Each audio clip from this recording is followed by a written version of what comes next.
अस्सलाम वालेकुम नाज़रीन। इस एपिसोड के शुरुआत में हम देखते हैं घोड़े पर सवार फातिमा जंगल से आगे बढ़ रही होती है और एक मुकाम पे पहुंचकर घोड़े से उतर जाती है। फिर कहती है, अब भागने का कोई रास्ता नहीं बचा चोरा, आज तुम मेरे साथ कबीले चलोगे। अगर आज भी उसने मेरे भाई से मुलाकात ना की तो मेरे हाथों से उसकी खैर नहीं। करीब ही से फ्लावियोस अपने घोड़े को बांधने के बाद आगे बढ़ता है। फातिमा आगे बढ़ते हुए उसे देख जाती है और फ्लावियोस खुद से कहता है, आज ये मोहब्बत अपना मुश्किल तरीन इम्तिहान देगी। क्या तुम फ्लावियोस को भी अकचोरा की तरह चाह सकोगी फातिमा? फातिमा उसकी जानिब बढ़ी रही होती है कि फ्लावियोस को घेर लिया जाता है। ये देख के फातिमा बहुत परेशान हो जाती है और कहती है, ये कहां से निकल आई, कौन है ये? वो सिपाही आगे बढ़ते हैं और फ्लावियोस पे हमला कर देते हैं। फ्लावियोस कुछ देर तो मुजामत करता है मगर उसके बाद उसे रस्सियों से बांध दिया जाता है और दो सिपाही उसके गिर्द घूमते हुए उसे बिल्कुल रस्सियों में जकड़ लेते हैं। यह देख के फातिमा परेशान होते हुए कहती है, या मेरे अल्लाह हिफाजत फरमा। इसलिए में हेक्टर वहां पहुंचता है और उसके इशारे पे फ्लावियोस को घुटनों के बल बिठा दिया जाता है। हेक्टर कहता है, फ्लावियोस आज शिकारी हम हैं। फिर तलवार उसकी गर्दन के पास करते हुए कहता है, ये खूबसूरत कपड़े भला किसके लिए पहने हैं? मैं मुतजस्सिस हूँ, सिपाहियों ले आओ इसे।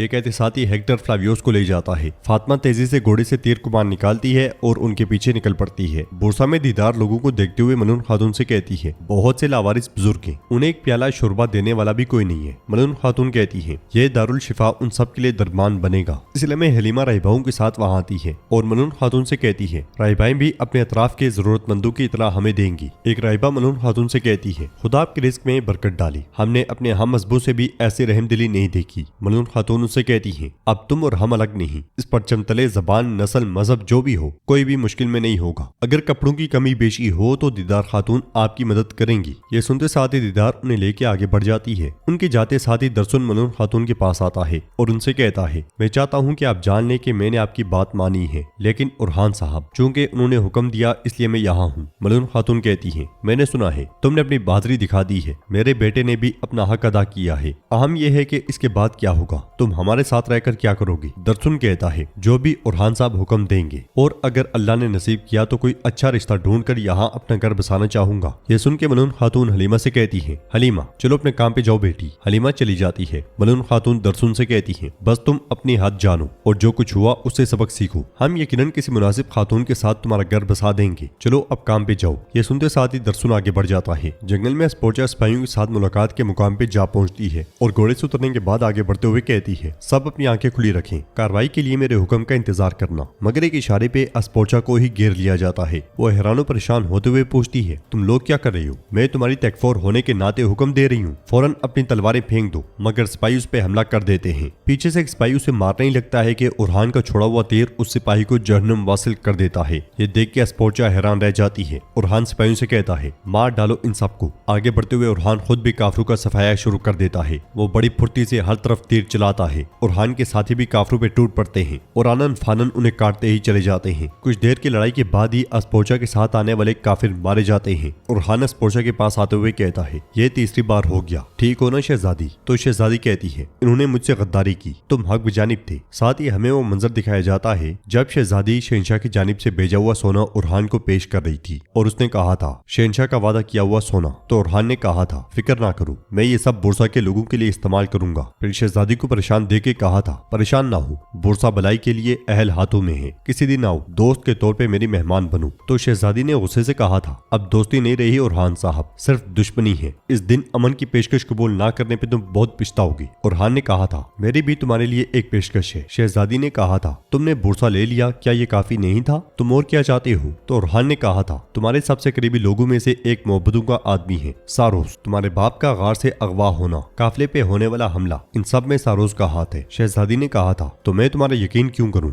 उरहान ने कहा था, क्योंकि मैंने तुमसे पहले कभी झूठ नहीं बोला। शहजादी ने कहा था, अगर चाहो तो एक बार फिर सोच लो। मैं तुम्हारे पास आई, दोस्ती की पेशकश की। तो उरहान ने कहा था, तुम सोचो, मेरी बातों में कोई झूठ नहीं था, मैंने सिर्फ तुम्हारी बात सुनी, अब तुम मेरी बात सुनोगी। शहजादी ने कहा था, मैं तुम्हारी बात नहीं सुनूंगी और मैं तुम्हारा यकीन भी नहीं करूंगी, क्योंकि तुम चाहते हो कि इस जंग में अकेली रह जाऊं मैं। शहजादी जाने लगी थी कि उरहान ने उसे पकड़ते हुए कहा था, तुम पहले ही अकेली हो, तुम्हारे चारों तरफ गद्दारी है, तुमने अगर अपनी बात ना सुनी तो तुम सिर्फ अकेली नहीं रहोगी बल्कि मारी भी जाओगी। मगर शहजादी ने गुस्से से कहा था, तुम मुझे मौत से नहीं डरा सकते उरहान साहब। उरहान ने कहा था, मैं समझ गया तुम निडर हो, लेकिन अब मुझे तुम्हारी अकल चाहिए, अगर अकलमंद हो तो मेरी बात सुनोगी। सरोज ने बुरसा का तकफोर बनने के लिए फ्लावियोस के बाप को मार दिया, अपने करीबी को। उनका कोई दीन ईमान नहीं शहजादी, सरोज मोहब्बतों का कुत्ता है। शहजादी कहती है, लेकिन फ्लावियोस भी मोबदू के साथ मिला हुआ है। तो ओरहान ने कहा था, नहीं ऐसा नहीं है, फ्लावियोस शुरू से ही शहंशाह का वफादार है, वो मेरा वाहिद दोस्त है। शहजादी ने पूछा था, क्या चाहते हो? तो ओरहान ने कहा था, जो तुम शुरू से ही सबसे ज्यादा चाहती हो, जाल बिछा के मुझे मारना। इस ख्याल के बाद शहजादी और ओरहान आगे बढ़ते हैं और शहजादी कहती है, तुम हक बिजानिब थे, सारोस मोबदू का कुत्ता बन चुका है। तो ओरहान कहता है, मैं हक पे हूँ, लेकिन मेरा हक पे होना काफी नहीं है। शहजादी कहती है, सारोस उस जगह इंतजार कर रहा है जहाँ हम दोनों मिलेंगे, गोया वो आगे जाकर हिफाजती इक़दामात करेगा। ओरहान कहता है,